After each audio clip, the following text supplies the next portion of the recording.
Richard Satterwhite, Sheriff Brackett. Hi, I'm Aryn Fitzgerald and I play Haley. I'm Sara Manzella and I play Lucy. And I'm your fearless director.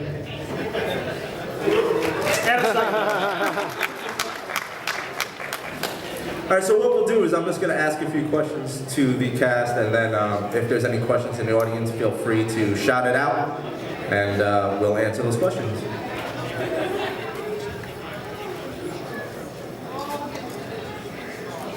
No?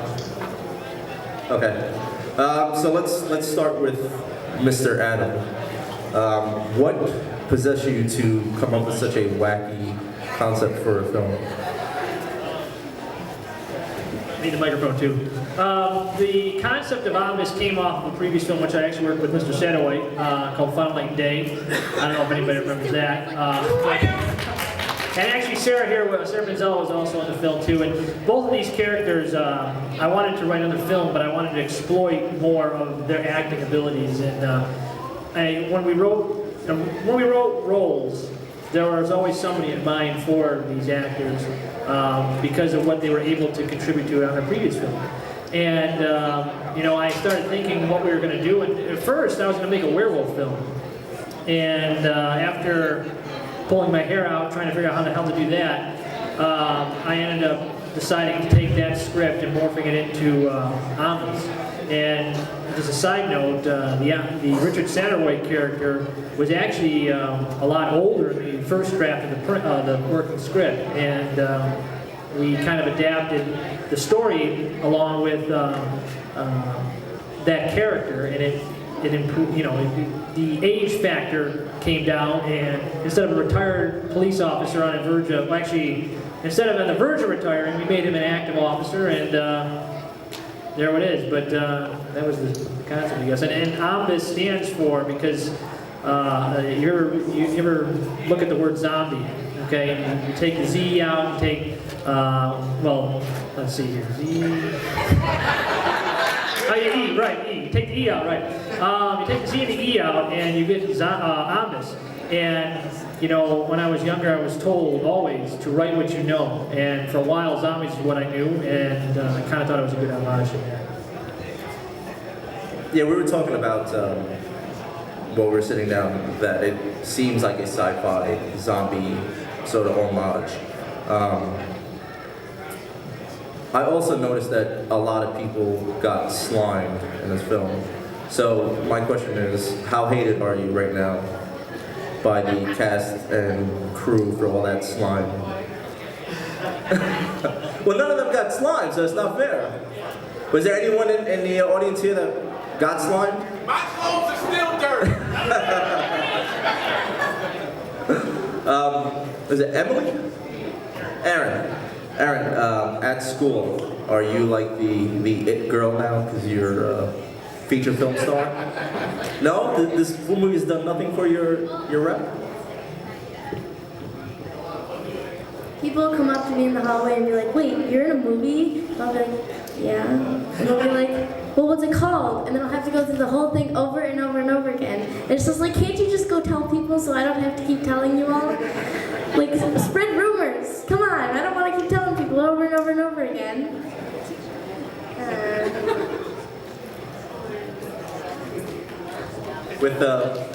With it being your first film, did Adam do a good job directing you, and is this something you're gonna set out as a career?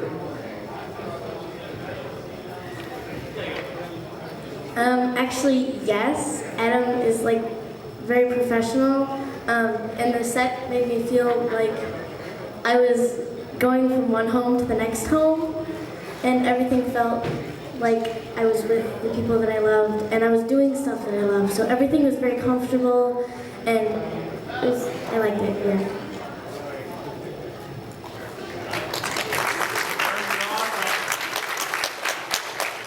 Mr. Richard, you kicked major butt in this film. So, as far as working with Adam, how did he treat you, and and about your character? Is this something that you were able to kind of introduce different things to the character, and was Adam cool with it? Yeah, I actually had a lot of fun working with Adam. Adam really allowed me to play. Kind of gave an overview of what he wanted and allowed me to bring something to the table, which I really appreciated. And you fit well within the way that I like to work, and also comfort level that Adam had. I'm just happy that he let me live.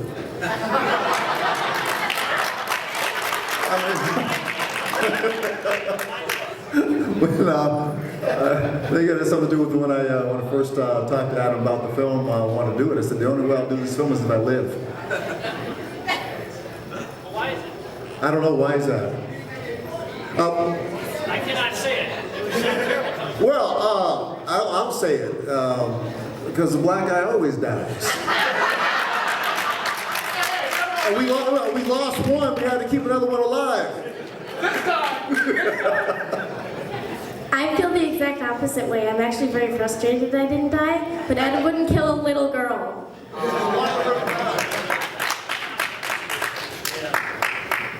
Sarah, so when it comes to love-making scenes on film, is there sort of like the nerves come in? Is Adam nice enough to kind of tell people to move away a bit? No.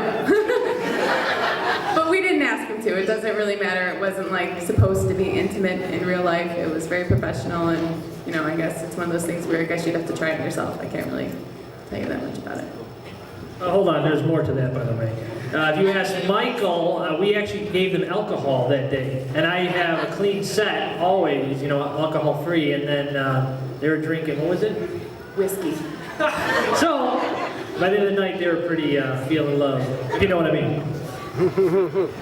Your counterpart was Mr. Jason Bieber, the way I call him, Biebs. You guys looked like you had good chemistry. Was it something that you guys worked on prior to filming? Did you guys get together, go over the script together to get that relationship feeling before actually filming? As far as any relationship goes, you have to build on it, and Jason's a really great person, and we both are total goofballs, and we actually got kind of in trouble. We wasted a lot of film trying to mess each other up, which worked. So, messing up the lines, wasting the film, and actually the day of the kissing scene is one of my favorite shoot days. It was very long, they all were, but it was very long. We had 6 solid hours to just run our lines, and we went through like 4 pages of dialogue, no stopping. It was flawless, and we just got to be like a really good professional relationship. So all in all, it was a really good experience. Adam, was there any point during the production that you thought this film's not going to happen? And if so, what was that event? I was actually prior to filming, when I said I didn't want to make a werewolf film, and I'm like, okay, let's do an alien film, it can't be anything worse. And I looked at the budget that I had found at that time, which was $6,000, and I said, yeah, I don't think this is going to do it. And, I pulled my hair out, and at one point I almost thought I was going to cancel the film. I was like this close, and it was like, and I didn't tell anybody about this, so. It was like not a week before, I'm sorry, about 2 or 3 weeks before, and thank God I found Michael and John Fleming and all that, and Norm, and every producer. I'm not going to go through all of them, all of them contributed, but initially it was like 2 producers making this film, and I'm like, I can't do that, there's no way, and eventually we found other producers, thankfully, and I'm very appreciative to it, and that was the turning point where I said, we're making a movie.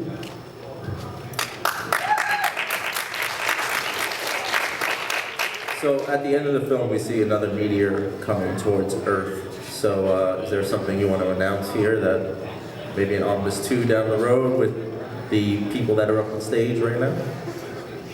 Well, the only thing I'm going to say is this, if Ombis does good on its DVD release, hopefully sometime in August at some point, there may be an Ombis 2 in works somewhere down the line. And provided the cast wants to come back, it won't be called Ombis 2 because, You can't make a sequel to an indie film.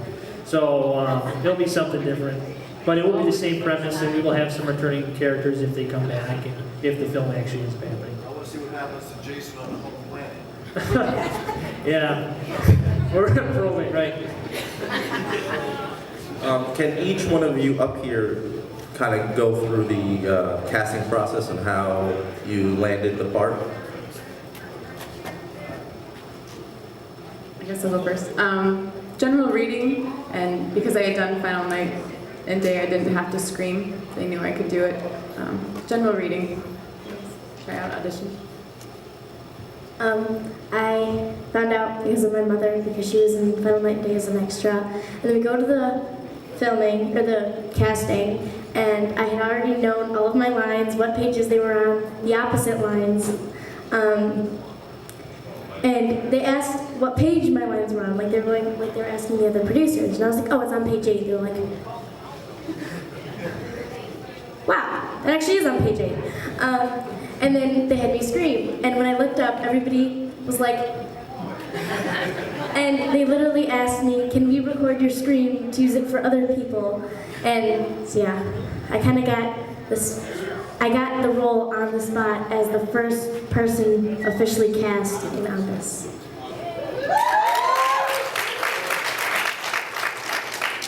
Just, first time I met Aryn, the first thing she said to me was, do you know your lines? Because she knew my lines too. Adam had talked about the film, what he wanted to do, and had asked me to come in and read for it. Credit Adam with allowing me to play in the audition and to come up with a character that he liked for the sheriff. And that's how I came on board. What?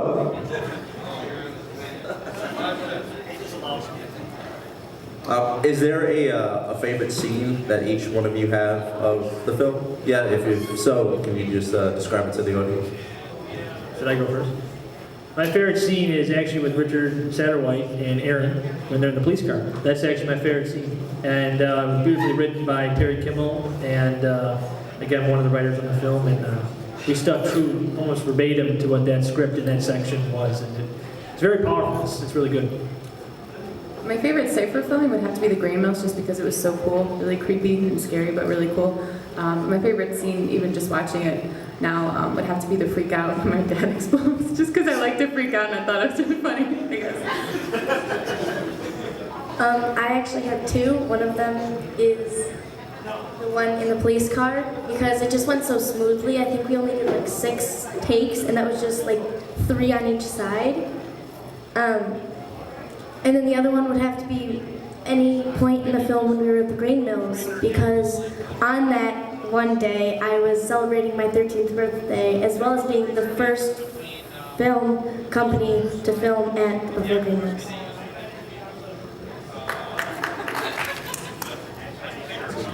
After seeing the film and seeing what was shot, I thought some of the shots of the grain mills and the city in decay were pretty outstanding. Those were some of my favorite visuals in the film. The scene, I definitely have to say, would be working with Miss Aryn here.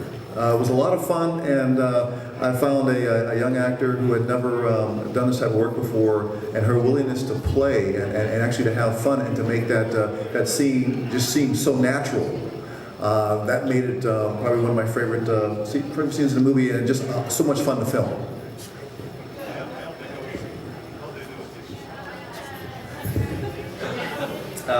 Was there a part in the script that, due to budget purposes, you weren't able to film? No, actually everything that you read in that script is actually what you get in the film.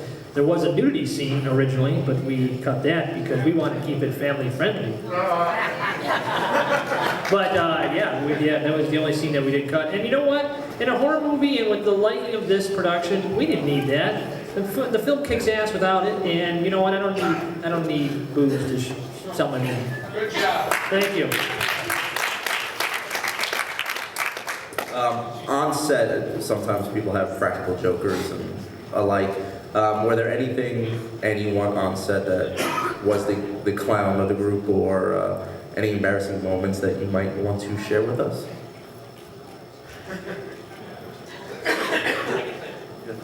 The only one that always sticks out is the night we were filming out in Boston, and it was hailing. It was supposed to be, yeah, thank you. They now remember the scene they didn't like. And here the whole production crew is wearing snowmobile gear. The actors, the scene that I'm referencing is when they're sitting on the front porch of the house at Dr. D's house. And you see the firemen and the police officers. They were freezing, and I was like, I'm warm, what's up? But that was the only scene that I kind of regret in the sense of the way I did it, because I know they were cold, but you know what, we got it done, and we didn't. Oh yes, we also lost almost every single light on set that day, which was not fun. With that, I'm going to open the questions up to the audience. If there's any questions that you guys have, just raise your hand, shout it out, come up here and get on the mic. I can't see up here because the lights are in my face. Just yell. I was wondering, is there a specific moment during the production that you decided to kind of like go a little bit more family friendly, like more PG-13 than anything, or is it like right from the beginning, or? That is a good question. Well, it wasn't like that in the script. I think what finally sold me on it is, if anybody's seen Fun Line Day, we had such a huge turnout of kids in the film that I'm like, well, I really want to kind of live off what Final Line Day created with that steam. And I said, we had so many kids in the film, we have to shoot this one a little bit differently, in the sense of how we would put kids on set and where you would see them, because there are a lot of kids, that we had to turn away for this film, and sometimes there are kids in scenes that you can't even really notice because they're either farther back and the distance shots make it look like it's, like they're adults.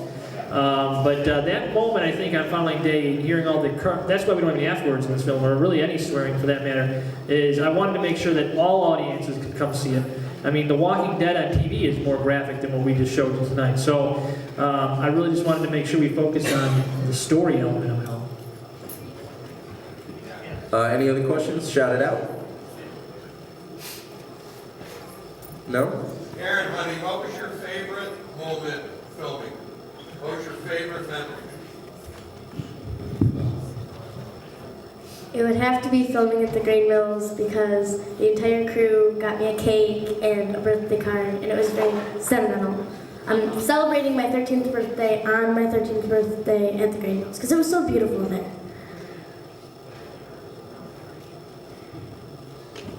I guess lastly, was there a particular scene that kind of frightened anyone while you guys were filming, whether it was due to the mutants or the surrounding area? I'll start off with Alex McBride when we were in the grain silos. Like, I'm pretty sure that's what sold the film to our distribution company. But the way we shot it, if you watch it, if you really depict or decipher that scene, you see his shadow on the wall, which makes him more larger than life, and the way he portrayed the character. I'm pretty sure he hates me from that day, but you can ask him later tonight when we do another Q&A. Save it, please. We want to make sure people come back.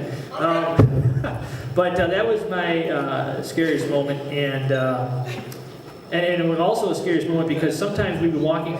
Now, you mind you, when you're in the grain silos in the city of Buffalo, we went up about maybe 13, 14 stories. And there were doors, unlocked, mind you, that went to nowhere. You could literally look out and look down, and it was just pitch dark. And that was during the day, excuse me. And, we were filming, Jason, myself, Alex, and a couple of crew members were up in an old cafeteria room that they had. And I remember going to the doorway, and I'm like, oh, I wonder where these doors go. Down. So we didn't open those doors. But if anybody that was there, Alex and Jason and the crew that were there, I'm sure can remember me opening those doors and just looking down. There was nothing even protecting it. So, moral of the story: do not go in the grain silos after dark because there's no lights. Even though the grain mills is my favorite site for filming, I would have to say that it was also the scariest. One in particular, it was really fast. I don't know if you guys could see it on the door that I shot out of during Jason and Alex's big fight scene. It actually says, engraved on it, lubrication room. Adam's little sense of humor. However, that room is like an ice box and it's pitch black and God only knows there's like bones on the floor, and I'm not exaggerating. It was pretty gross, rats and stuff. I had to have Chris and John Fleming go in there with me and have a flashlight, so I waited until they told me I could like shoot out of there because I was so afraid that it was going to just jam shut. It was an old school door where you open it and it cranks, and I was like, really, I'm going to get stuck in the grain mills. I'm going to die in here. I'm going to die. I don't really think I have one. Sorry, it's true.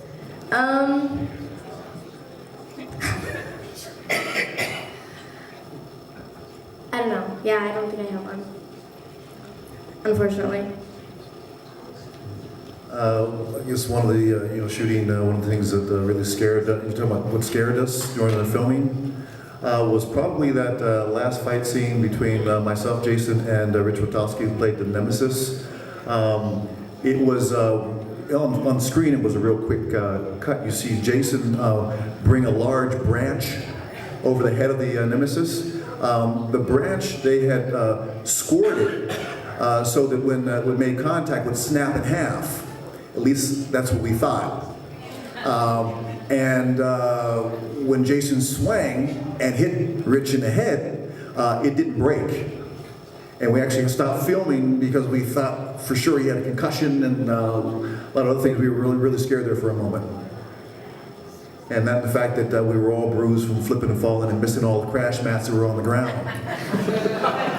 So one more thing, speaking of which, when we ran out, when Mike Shabrowski and I ran out of the police, we had actually taken that running away from the explosion, a couple takes of that. On one of them, I actually overextended my back diving on the crash pad and spent the next couple days with a chiropractor. Yeah. No. All right, so let's give a round of applause for the cast and crew here. Just a reminder that there is a midnight show here, and my thing doing this, midnight show is always the funnest shows to be at. There's also going to be a live band here, the Breeding Trees. There's also a lot of merchandise outside. I'm sure if you buy a poster or a DVD, they'll be more than happy to sign it for you. So again, nice round of applause for everybody up here.